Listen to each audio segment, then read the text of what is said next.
Shalom. All right. Make sure it sounds good.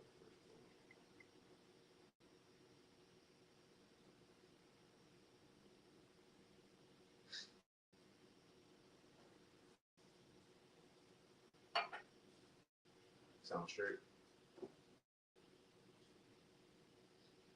Yeah. Come on. All right. Shalom. All right. First and foremost, we want to give all praises, honor, and glory unto Yahweh, Yahweh, Hashem, Yahweh Shai, Hashem Rakakwadash, and double honors unto the apostles and elders of Great Millstone, and peace and blessings to you Joachim out there, who pushing his word with all truth and sincerity, and as well as all you believers out there who believe on the gospel. And a couple brothers from the Great Millstone Houston camp. We got the beloved brother Osman Watt from the Great Millstone Dallas camp, our church. And the Lord bless us with opportunity. Brothers been kicking it all weekend. Man, having spiritual conversations. Man, different things. The Lord been kind of, revealing the brothers, so on and so forth. But it's been a beautiful weekend. But nevertheless, the Lord blesses us with another opportunity to come through this work. To push out the word. You see, which is a lot going on in the world. There's a lot to talk about, man. And like I always like to say, at the end of movies, the best scenes be at the end of the movie. That's where your action-packed scenes be at, man. The fire and the explosives and you gotta have a stunt double, because the main character, right? We at the end of the Lord movie. So again, at the end of movies, this where the most action happening. And this is an open forum. We're just gonna flow in the spirit wherever the Lord take us, So, but again, we at the end of the movie, and there's a lot of things that's about to take place. Kind of, brother, you got it. This the book. You can just flow, brother. This is the book of Ecclesiastes, chapter 16 and verse 22. Who can declare the works of his justice, or who can endure them? For his covenant is afar off, and the trial of all things is in the end. That's it. The trial of all things is in the end. It's when in 2 Ezra 6, how the Lord was telling Ezra about what I was going to come, and he said, for the word is of the end. The main things in this Bible is slated to happen in the times we living in. Yahweh Shai said many prophets, many righteous men, many kings wanted to see the things we see. We actually living in a time of the MOTB being fulfilled. World War III happening. Missiles literally shooting off. UFOs, the chariots revealing themselves, man. The Lord Yahweh Shai coming back himself. Look, bro, from the right-hand side of the Most High himself, after all this time, we in a time he finally gonna get told to, go ahead, son. Go ahead. Go to earth. Go back to earth. Bro, we're in the time that the Israelites, throughout history, since Adam, since Enoch, been waiting on Yahweh Shai to come back. We living in that time, man. You see? Brothers got that 2 Ezra 6? Yeah. And you know what's cold in this chapter? Because after Ezra was told, because Ezra said, Lord, when we gonna know we getting out of captivity and we gonna start to rule as you've been promised us? He said, well, look, from Abraham to Isaac and to Jacob, from Esau and Jacob. He went to the story, when Esau go in, Jacob gonna rule. But then he went on to further say, look, everything that I'm telling you is all set to happen in the end. That's where we at right now. You got it, brother. This is 2 Ezra chapter 6 and 5. And ere the present years were sought out, and or ever the inventions of them that now were sin were turned, before they were sealed that have gathered faith for a treasure. Then did I consider these things, and they were all made through me alone, and through none other. By me also they shall be ended, and by none other. Now you keep going, bro. God. Verse 7. Then answered I and said, what shall be the parting asunder of the times? Or when shall be the end of the first, and the beginning of it that followeth? And he said unto me, from Abraham unto Isaac, when Jacob and Esau were born of him, Jacob's hand held first the heel of Esau. Right, so the angel giving Ezra the rundown on how we gonna know when we about to get out of captivity and start ruling the world. And then after he said this, he gonna tell them, look, but you don't gotta be afraid of all these things happening now, because it's set to happen at the end. You got it, bro. God. Verse 8. And he said unto me, from Abraham unto Isaac, when Jacob and Esau were born of him, Jacob's hand held first the heel of Esau. For Esau is the end of the world, and Jacob is the beginning of it that followed. Mm-hmm. Verse 10, the hand of man is betwixt the heel and the hand. Other question, Ezra, asked thou not. Right, so you can jump to 14 now. So now Ezra was told, look, he saw the end, Jacob, the beginning of it that followed. And remember, leading up to this point, Ezra's seen visions and the end of the world. He's seen all these things. And they can shake a man up. But can you jump to that out? Come on, verse 14, and it shall be as it were a great motion, Mm-hmm. but the place where thou standest shall not be moved. That's the point. And therefore, when it speaketh, be not afraid, for the word is of the end. For the word is of the end. The word Habakkuk 2. This is a beautiful precept to go with this. At the end it shall speak and not lie. The word is of the end. A lot of these things Ezra seen was set to happen in our time. A lot of the things the prophet seen, it happened in their time, but not the full fulfillment of it. For example, Jeremiah spoke about Babylon being destroyed by fire. That didn't happen back then. That's going to happen now.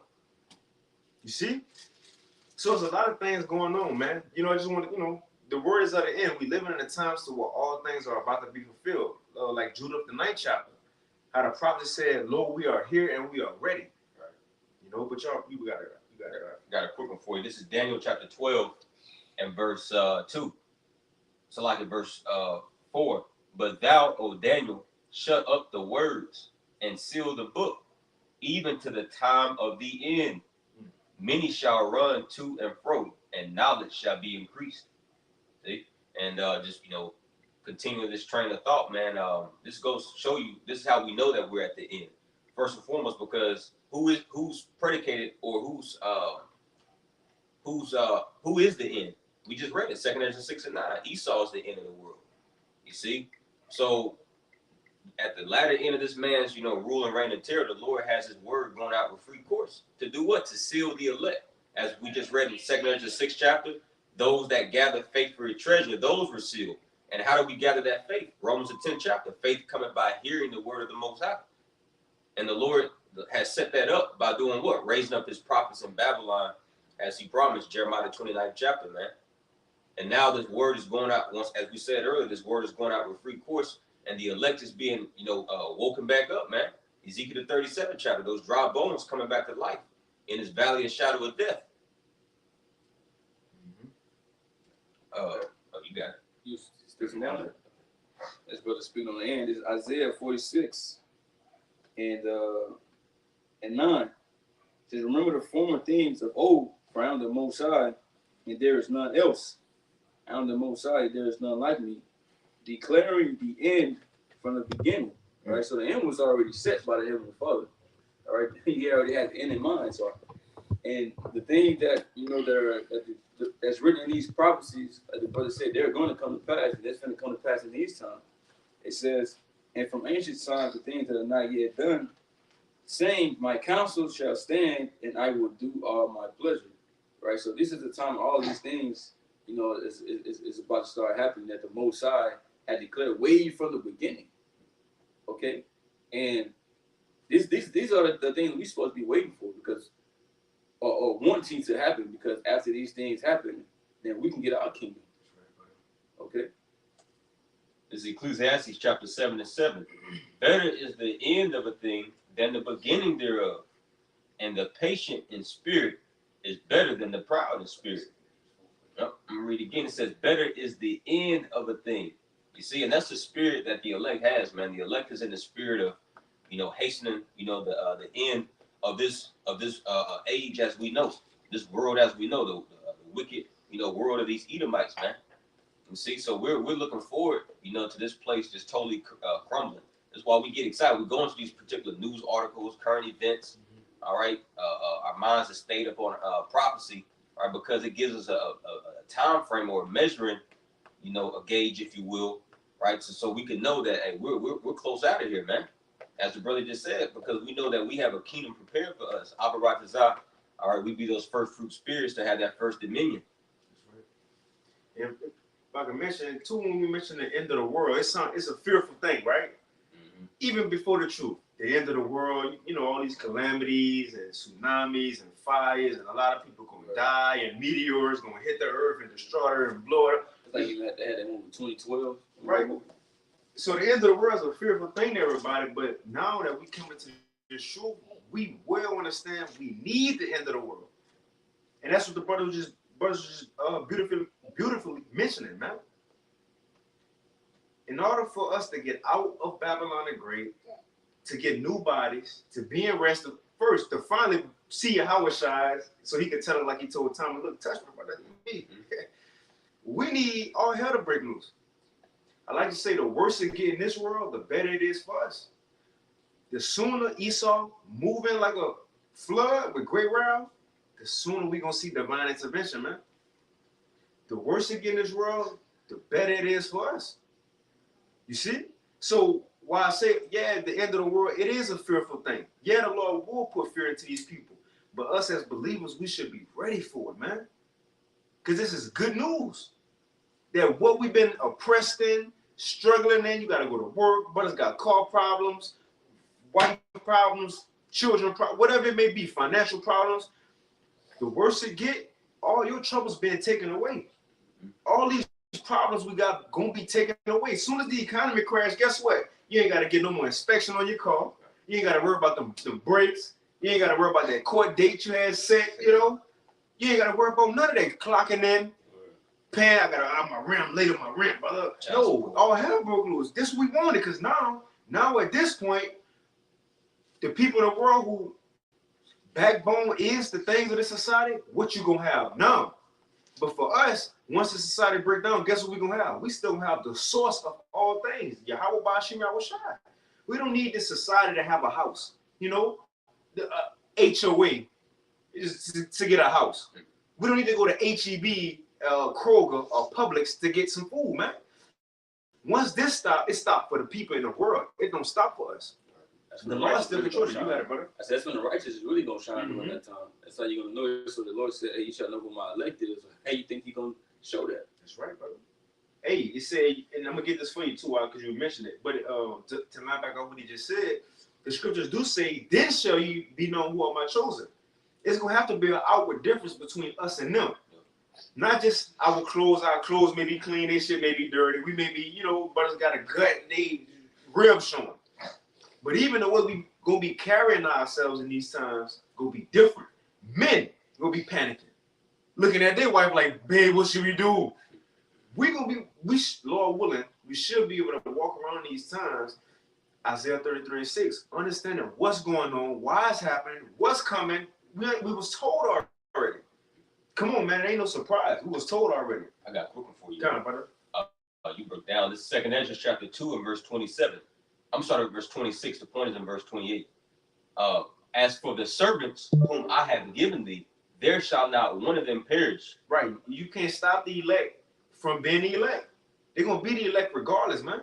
So what's coming, if we doing this, bro, that's some great comfort right there. Because the Lord, whether we die, whether we take a nap, you know, so whether we take a nap, was you going to the spiritual realm, or you alive and got to be on earth going through these things, you still winning if you're the elect, because your works going to follow.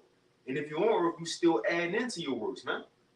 So the elect ain't going to be stopped from being the elect, no matter what's going to happen in the end of the world, man. You got it out. Yep. It says, as for the servants whom I have given thee, there shall not one of them perish, for I will require them from among thy number. Be not weary, for when the day of trouble and heaviness cometh, others shall weep and be sorrowful, but thou shalt be merry and have abundance. The day of trouble, Jacob's trouble, others are going to struggle, but we're going to be good in these times. Lord willing, we're going to be good. This is the point, though. You got it out. Verse 28, the heathen shall envy thee, but they shall be able to do nothing against thee, saith the Lord. The heathen going to envy us. Now, this is the thing.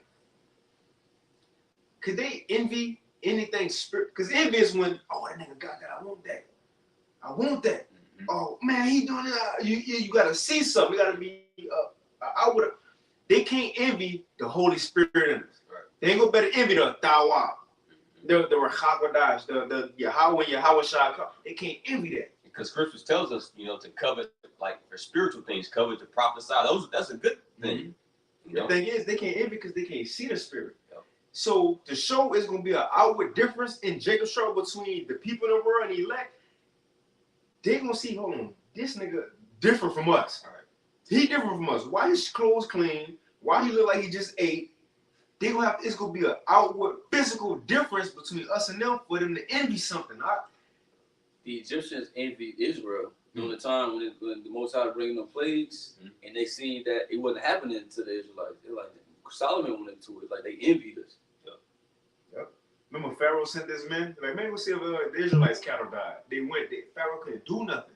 The point was, it was an outward show of they being protected, we not. They being spared, we not. That's the times we coming into. Man, rejoice and serving the Lord, because now these are the most times what we doing now, uploading on YouTube, going to the highways and hedges looking crazy, and, you know, to the world with called dresses. Now, what we've been going through about to really benefit us. It's about to really benefit us. I was reading Jeremiah today. Jeremiah was telling him, look, all right, the king of Babylon coming. I'm telling you, he coming. They're like, man, kill him, man. He talking, he a traitor. He with the Babylonians. The thing was, it's not that Jeremiah was a traitor. He was just telling, look, it's coming, it's coming. He was preparing him. They was hating on him. They was mad at him, wanted to kill him. When the Babylonians came, some was taken into captivity, some was put to death. But you had the general, the head general of the Babylonian army. He went to Jeremiah. He said, look, I'm going to take you out of these chains. Go wherever you want to go in the land. Do whatever you want to do in the land. You're free. They're like everybody else, they ours, but you good. Why? Because what he was doing before that, he was doing the Lord's work. So when the issue came down, the Lord spared him. That's what we're looking forward to in these times. You see, it's going to be a literal separation between us and the world, man. That's why the heathens going to envy that. Yep, you got it out. You got to quickly just land back on what you said. Brother got the full figures in there. Hey, this is Jeremiah 15 and verse 11. The Lord Yahweh Bashimal Shah said, verily, it shall be well with thy remnant. Verily, I will cause the enemy to entreat thee well in the time of evil and in the time of affliction. Yeah, and that's what's going to happen, man. You know, Abba Ratazal, we be those men that's endowed with that favor, right, from on high. All right, who knows, right? The Lord may have it to where, you know, we may be, you know, in a FEMA camp or whatever, and the Lord have it, he put the spirit upon those guards to be cool with us. You know what I mean?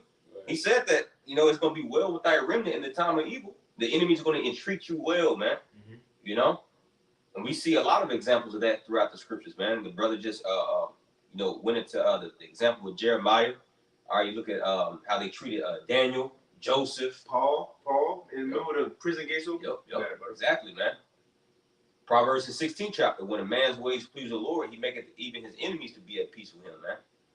You know? So even when you go into Pilate and Yahweh, even though that had to happen because that was prophecy, he didn't even want to do it. Because of the things that he was hearing. You know, his woman that had the dream was telling that he was troubling her, you know, before all this was happening. He was like, damn. He said, who you say you was? I'm the Messiah. Like, oh, fuck. He didn't want to do it, but Israel was pressing them, you know, and it was all according to prophecy. It was like this, like, brothers going into 80. That can very well happen. Because you can have, you know, because you got Jake that's serving, you know, in the government, the military. It's going to be handling these different positions in the FEMA camps. If they probably would see you remember your face from a video. Like, I remember him. Then you start telling them about the Most High, Yahweh Shah, about the routine. Like, oh shit! They start treating you different from everybody else. Right. Yeah. Fuck around, let you escape. We have many examples of that. Like, there's so many examples in the scriptures to bro, we shouldn't be doubting at this point. Who was talking about the other day? We to the point in this walk to bro, it's past not. See, it's a thin line between this. Yes, we need belief. We need faith. That's some, the scriptures say we need it. That's gonna lead us to salvation. But where we at right now in prophecy, in this time, bro, we're still past belief. We should know these things. It's not that I believe a man go come, and I'm sure these brothers feel the same. It's not that we believe a man go come on a UFO one day coming out of the skies with other angels. No, we know it's gonna happen. We know this. It's not that we believe. Granted, in order for us to know, it start with belief, right? We don't just believe we Israelites. No, we know we Israelites. We know this now. We don't just believe Esau the soul. No, we know he the Edomite.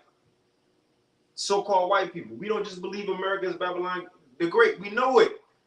We're in a time now, bro, at the end of the world, we should be very assured of what the Lord said. Right. That's it. That's all. But like, start off with the belief that it's that seed. then it gets watered, then the roots and everything start to grow, then it's a big ass tree. That's why scripture talk about being rooted in Yahweh Shah. You got to get to the point to where you rooted like that. So like, hey, I know. I got a scripture for you, bro. This is Romans chapter 4 and verse 21. Now this is going into our forefather Abraham, how he kept his faith, right? Even with the Most High testing him. All right, this is Romans 4 and 21 in NLT. We're gonna get straight to the point. He was fully convinced that the Most High is able to do whatever He promises. So Abraham's faith went from just belief up until just knowing, being fully persuaded. When you read, the KJV version says fully persuaded. That's why Scripture says in the book of Romans, the first chapter, right, from faith to faith. Our faith transforms and metamorphosizes into, just knowing. And that comes through a process of time, having different, trials and tribulations, going through particular experiences, right? And we cleave unto the Lord's side because we see how he's been with us the whole time. So what makes us think that he's going to just switch up now? No, we know that he's going to come through, man. That made me think, since you brought up Abraham, just like when the Most High told him, to sacrifice Isaac. The Most High told me all these promises. Now I know that he's going to come through on this, so I'm about to do this because I know he's going to raise him back from the dead. Exactly. And he knew that. He didn't say, nah, I think he's gonna raise him back. He already something that ain't never happened before. He's like, nah, I know that's gonna happen. Yeah. But that's some great faith right there, man. Yeah. What that was you just read out? That was Romans 4 and 21, and that's actually what I was going into about him being tested with Abraham. That whole chapter is absolutely fire, man. Can you read it again? Yeah. That's fire, bro. Yep. This is, as a matter of fact, I'll start at verse. I'm gonna get to the point for you. Context. I'm gonna start at verse 18. In the NLT, Romans 4 and 18 in the NLT. Even when there was no reason for hope, Abraham kept hoping, believing that he would become the father of many nations. I said no reason for hope because he was up in age, so he couldn't even act it. So because I think it's gonna go into like hoping against hope. Yeah, that's it. And when you look at our current predicament in the carnal, in the flesh, that is, there's no reason for hope. We ain't got no, speaking as the nation of Israel, we ain't got no army. We're behind enemy lines. We go to this man in one of all things. If you ain't dealing with no ICBM missiles, and you ain't got no gold, you out the game. So there's no reason for hope. Why in the hell, why the hell y'all hoping? Y'all the bottom of the bottom, but y'all looking up to the sky. It's like these scoffers say, you looking for your sky daddy. You see? But yeah, we do. Yeah. We know that he's going to come. He's giving us more than enough signs that he's dealing with us, man. The very fact that we have this truth, the Habar HaKodesh is inside of us and is raising us up from his dead, man. From the dead. It says, even when there was no reason for hope, Abraham kept hoping, believing that he would become the father of many nations. For Yahweh Bashmal Shah had said to him, that's how many descendants you will have.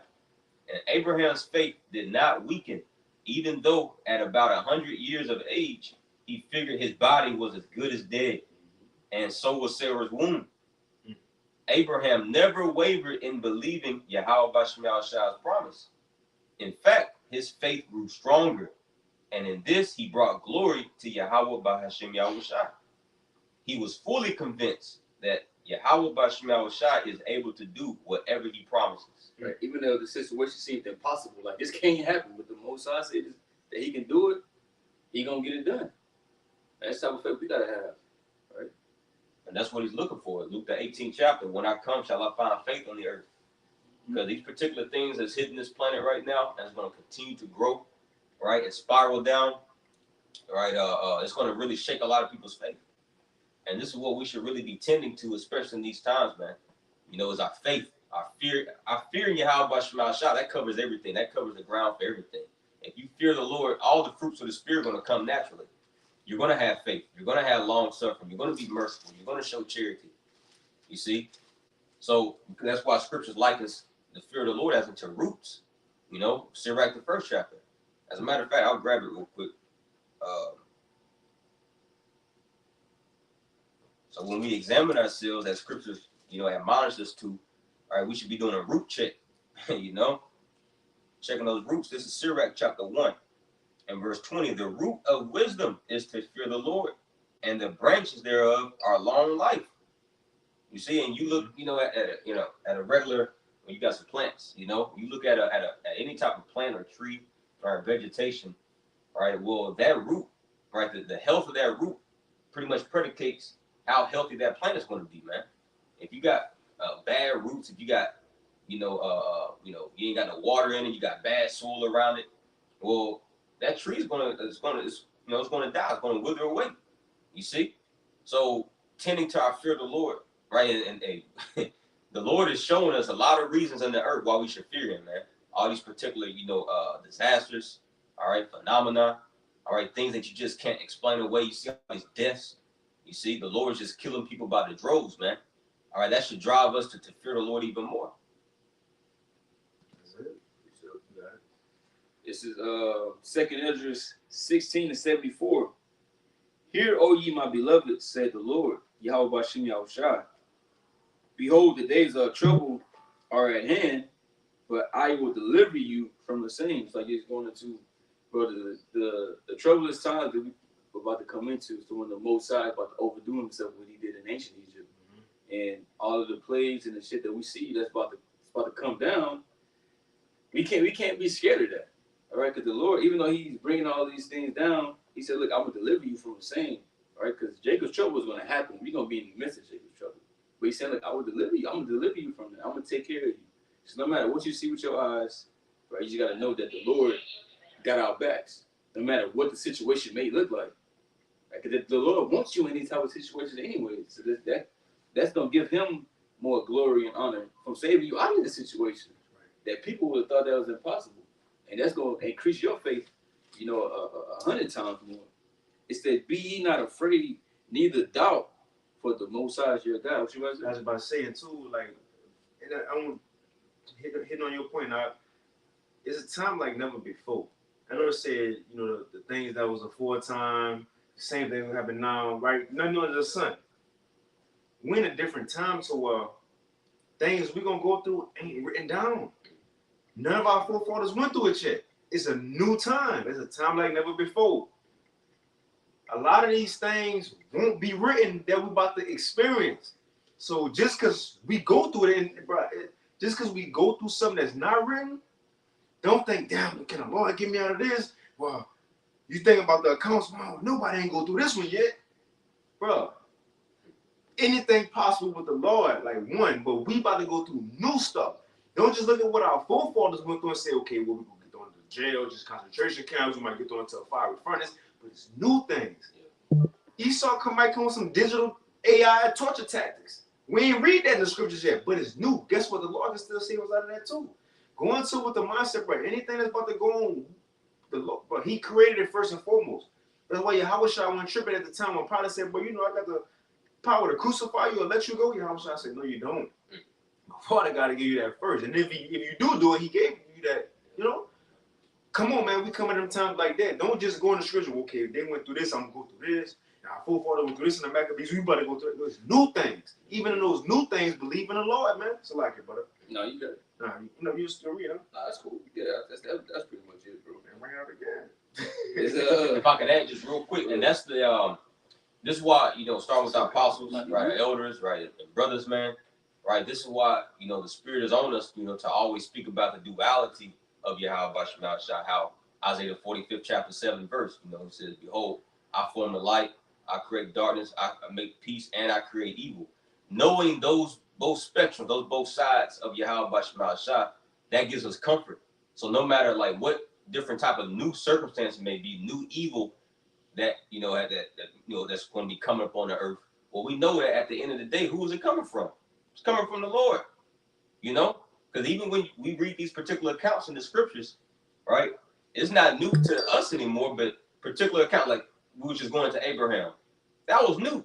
Mm-hmm. You know what I mean? The Lord, because clearly, like he's not down for human sacrifice. He's never commanded anybody to, because he said, what is that, Jeremiah the 7th chapter, it never crossed my mind. It never came into my mind for me to tell you to kill your children, slay them in the valley, Hinnom. You see, but the Lord told Abraham to slay his son. But how did Abraham react? He knew that it was the spirit. It was the Spirit of the Lord told him to do that, and he had faith that he's going to raise him back up. Why? Because Abraham feared the Lord. It all roots back down to fearing the Lord, man, and having that experience with Yahweh Bashem Yahushua. that's something that money and money can't buy. That money can't buy having experiences with Yahweh Shema Shah. That's how we grow closer to Him. You know, like these Christian, these Christian pastors, you got to have a personal relationship with Him. They don't know what that really means, man. You see, yes, you're supposed to have a personal relationship with the Lord, man. You know, and you supposed, and we know, like, He's dealing with all the nation, well, not the all nation. He's dealing with all the elected the nation of Israelites. But at the end of the day, right? Each man has to work out his own salvation, with fear and trembling. You will just walk by yourself at the end of the day. 2 Ezra 7 chapter, the path was so narrow, only one man, right, can go there at once. So what does that leave us to do? Lean upon the Lord, man, and have a intimate relationship with Him. That's what it means to sup with Him. When you go into that word sup, it means to have a most intimate meal with. And bro, who's the greatest? Yahweh Shah is the greatest example of all things.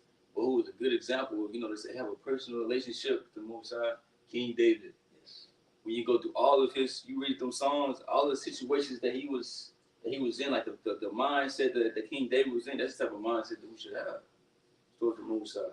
Basically, it's showing you how to do it. That's why it's always good, to get into the Psalms, right? Proverbs,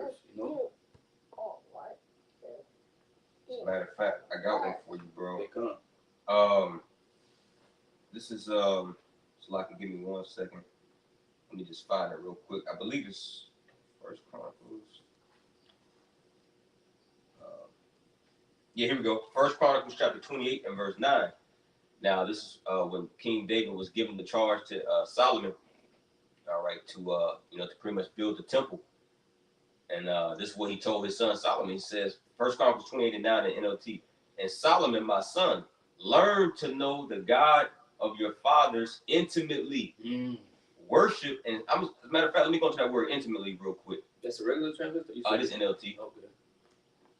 Let me get that word intimately. Because this is an intimate setting, man. Intimately, it says, in a way that involves detailed knowledge. What's that? The mysteries. You see? Mysterion in the Greek. Which means, the knowledge that's given, right, unto the initiated ones, not ordinary mortals. This is intimate, man. Knowing the mysteries of the kingdom, right? Knowing that the chariots of salvation, what the world deems as UFO. No, these are the vehicles of salvation. You see? So it says, in a way that involves a close link or relationship. See, a close relationship, right? Intimate relationship, personal relationship. It says in a private and personal way.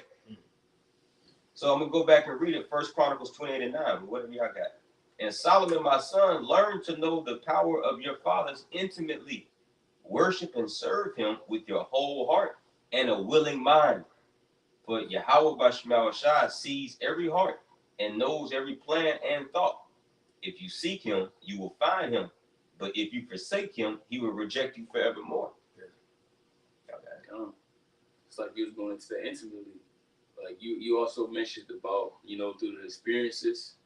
That's how you learn the Most High's will and get closer to him, because the Lord putting you in these certain situations and delivering you, your faith is going to continue to increase, and that's going to continue to build you up, to call on that name, call on those names, right? Because like even look at like earthly relationships, it may be a relationship between you and your woman, or you and your cousin or friend, whatever, or whoever, right? Why are y'all so close? Because y'all had something called history. History builds, experiences build, y'all went from bad times to good times. Y'all had all these memories together. So that's what the Lord set up this grace period for. Not to act a damn fool, right? No, he set up this grace period so we can build up history together, all right, between us and our power, man. You see, so once the time of calamity do come, we're already familiar with the way how he operates, man. Like now he came through, back then. I know he's gonna come through now. You know what I mean? He didn't bring me to this truth to destroy me. First, what is that? Philippians, the 1st chapter. The 6th verse says, being confident of his very thing, he that begun a good work in us will be faithful to perform it to the day of Yahweh Shah HaMashiach. And why are we supposed to be confident in that? Because we have the history. I got a quick one. This is Romans 10 and 13. But whosoever shall call upon the name of the Lord shall be saved. It says, how then shall they call on him in whom they have not believed? As the brother said, how you didn't get in Jacob's trouble. Now you want to say Yahweh Bashim Yahushua, but the whole time before you never believed really. You know, you never look at the works, the acts he did of old to see how he saved our forefathers. You know, you never went through certain experiences before that the Lord saved you out of. You know, more so people who are not really involved in this thing. You just better get in time and call on the Lord. No, you're not acquainted with him. And bro, if you call my phone and I don't got your number saved, I'm not answering. Bro. Yeah. I'm not answering. So it's better you tell is this so and so I'm trying to call from you. All right, it's Shalom, but you know. But if I ain't got your number saved, I'm not answering. How much more the Lord? He got a phone book of life. I'm saying the Lord wants us to know of him, bro, and to learn of him. That's why after the Passover, he said, hey, look, when your children ask about these things, tell them this. Yeah. When the manna came down from heaven, he told them, hey, keep the manna, right? Store it, preserve it for generations so they can know this is what I did. We supposed to learn of him and to get to know him, know how he get down. All right, and that's supposed to increase your faith from reading these scriptures. So when you in these times, you know that ain't nothing too hard for the Lord to do for you. I finish in Romans 10:14. How then shall they call on him in whom they have not believed? And how shall they believe in him of whom they have not heard? How you go, you know?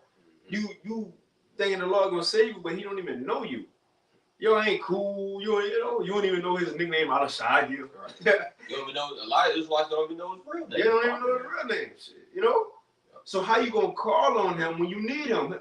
Bro, he not gonna help you. He don't know you. That's like you on the side of the road, just a random person with a thumb up. You know? Come on, man. It says, and how shall they believe on him of whom they have not heard, and how shall they hear without a preacher? So you got to even hear about the law from a man he sent. Right? But just backing up your point, like, bro, you ain't gonna better, nobody gonna better get in that time and act like you cool with the Lord now. When before then, you had no relationship. That's why in Psalms 91, that's why the elect will be saved, because it says, because we have made, I'm gonna get it real quick. That's why the elect gonna be saved, because they made the Lord the habitation. What's habitation? Habitation, a dwelling. In other words, because we constantly live this thing daily, man. Talking to the Lord daily, calling his name daily, praying to him. When we get in situations, we go to him, put up a prayer. Even indirectly, we go to him when we go to brothers. When we go to brothers get counsel, that's indirectly going to the Lord, man. But that's who the Lord, he go come back for those who before times got hard, we was already seeking him, man. I'm going to read this real quick. Psalms 91 and verse 10. I'm going to start at 8. 8. Psalms 91 and 8. It says, only with thine eyes, I'm going to start at 7. Psalms 91 and 7. 1,000 shall fall at thy side, and 10,000 at thy right hand, but it shall not come nigh thee. Only with thine eyes shall thou behold and see the reward of the wicked. That's the reason. Because thou hast made Yahweh, Ba'ashim Yahushua, which is my refuge, even the Most High, thy habitation. Because we put the Lord first. That's why he gonna do all this to the elect in Psalms 91 that we read, man. That's why he gonna say that, because we put him first. You about to say something? Yeah, you know the day that the whole bridge thing happened, I had woke up. I was like, bro, damn, a whole bridge just felt like that. I'm like, damn, what about all the people that's probably driving off of people falling in the water? I get notifications from my Bible app like at 8 o'clock every morning, and that had popped up about 1,000 shall fall at thy side. And since I was at right hand, but it shall not come nigh thee. I'm like, bro, that was spiritual, bro. Most I like, bro, just chill out, bro. I was thinking like, damn, bro, this shit, damn, chill out. Wow. Yeah, but why? Because thou hast made Yahweh Ba'ashim Yahushua, which is my refuge, even the Most High thy habitation. Because before all hell broke loose, we was going to the Lord daily, living in him daily. You see, hey, again, bro, we talk to this power every day. We ask him for things, we thank him for things, we call his name, we go to his son for things. So when all hell break loose, we already have a relationship. If you haven't been doing that, why would the Lord answer now? That's Proverbs 1. I was just holding that. That's the spirit. You got it. Yep. This is Proverbs chapter 1. I'm going to start at verse 23. Turn you at my reproof. Behold, I will pour out my spirit unto you. I will make known my words unto you. because I have called and you refused, I have stretched out my hand and no man regarded. Now is the Lord himself actually calling out? No. Right? He's doing it by the way of his men, going out to the highways and byways, as we read earlier in this chapter, right? How wisdom, crieth out, the chief places of concourse, right? So this is the form of the Lord, right? Crying out, right, unto and bidding the elect into the marriage, and ultimately the elect will come and hearken. John the 10th chapter, my sheep hear my voice, right, and they're known of me, right? But the Lord has his word, penetrating the ears, right, of everybody, of all the nation of Israel. But the 2/3 here in America, they're not going to listen. So he says, because I have called and you refused, I have stretched out my hand and no man regarded. But you have set at naught all my counsel and would none of my reproof. I also will laugh at your calamity. I will mock when your fear cometh. When your fear cometh as a desolation and your destruction as a whirlwind, when distress and anguish come upon you. And here's the point. Then shall they call upon me, but I will not answer. Why? Because when the Lord was calling for you, when he was hitting your lineup, you was putting him on do not disturb. You didn't have his number saved. You didn't have his name saved in your phone. Spiritually, man. So the Lord's going to treat you the same way. You're gonna be trying to blow. You're gonna be blowing up his phone. Yahweh, that's his name, right? Yahweh. And it's gonna say spam. It's gonna say spam like yeah, exactly. He gonna put most of his people on block, man. You see, he says, "Then shall they call upon me, but I will not answer. They shall seek me early, but they shall not find me."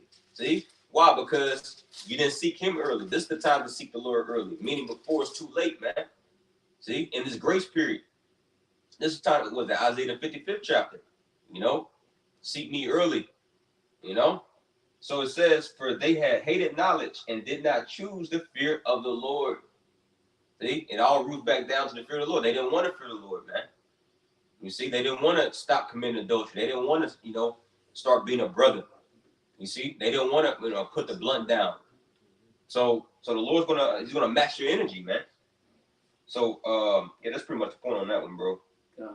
I remember you had brought up the point about having the number saved, right? Liking that unto the Most High, knowing who you are.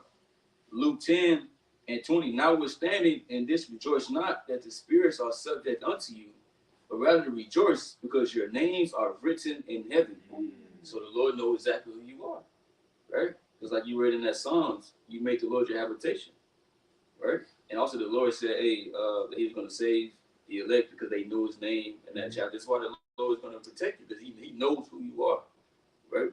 And a person that ain't acquainted with the Lord, you can't expect to just call their name in and just have wonders in these things that happen. What happened to them vagabond Jews? That's right.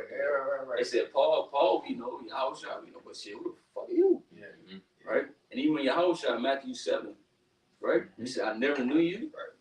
Right? You weren't really acquainted with the Lord. Yep. All right? Yep, those guys. Yeah, bro. Scriptures also speak about, what is that, Malachi, the 3rd chapter, speaks about how that book of remembrance, like a phone book. Phone book of life. Exactly. Phone book of life. That's right there too. The Lord's phone book of life. Exactly, man. And really, that was a custom in the ancient world where kings they would write, all the notable deeds of a man in a book, and it's called a book of remembrance. I did a lesson on it not too long ago, but in the time of Esther, when you read the book of Esther, the king, what was his name? The Persian king. Ahasuerus? Huh? Xerxes? Ahasuerus? Yeah. But it's Xerxes, though. God, yeah. Well, Xerxes, right? He wrote down, right, the notable deed that Mordecai. Yeah, Mordecai had did for him. And that's what. And when the king was about to, go forth with that public execution upon the Jews, well, the night before, he had one of his servants, to go in the book of remembrance and just, read it, out loud to his ears, and he remembered Mordecai when Mordecai's name was mentioned. So that's what had the Jews and Mordecai spared, man. So the same thing for the elect. As a matter of fact, can I get it real quick? This is Malachi chapter 3. Malachi chapter 3 and verse 16. Then they that feared the Lord spake often one to another. And who's that? The elect. And we're speaking often one to another in the form of these video epistles, going out to the highways and byways, or even just calling up a brother, having spiritual conversation. It says, and the Lord hearkened. So the Lord is always in the midst of the assembly of his saints, man. That's why he should be feared. Whenever you speaking with a brother, hey, because what did Yahweh Shah say? Where 2 or 3 are gathered together in my name, I'm in the midst. You see, so the Lord is hearkening. The angels are around listening. You see, so it says, and the Lord hearkened and heard it, and a book of remembrance was written before him. So them that feared the Lord, it says, for them that feared the Lord and that thought upon his name, and they shall be mine, saith the Lord of hosts, in that day. In what day? In the day of all hell breaking loose. In that day when I make up my jewels, and I will spare them as a man spareth his own son that serveth him. See why? Because they were written down in that phone book of remembrance, man. You see, the book in the heavens that the Lord is going to look over to remember his elect. Y'all got it. That's it, bro. I ain't got to know. You can take us out. You're in the middle. Come on, bro. You're in the middle, brother. Hey, well, I hope this lesson was edifying unto you all that was watching. You know, hope y'all can got some edification out of all of the points that brothers have made. But I want to say shalom to you all. Double honors unto the apostles and elders of Great Millstone. Peace and salutations to the Achaeum, to the elect. The believers. All around the planet Earth, man. That's doing all they can. To obtain salvation. I would say shalom. Shalom. The water for tuning in. Shalom.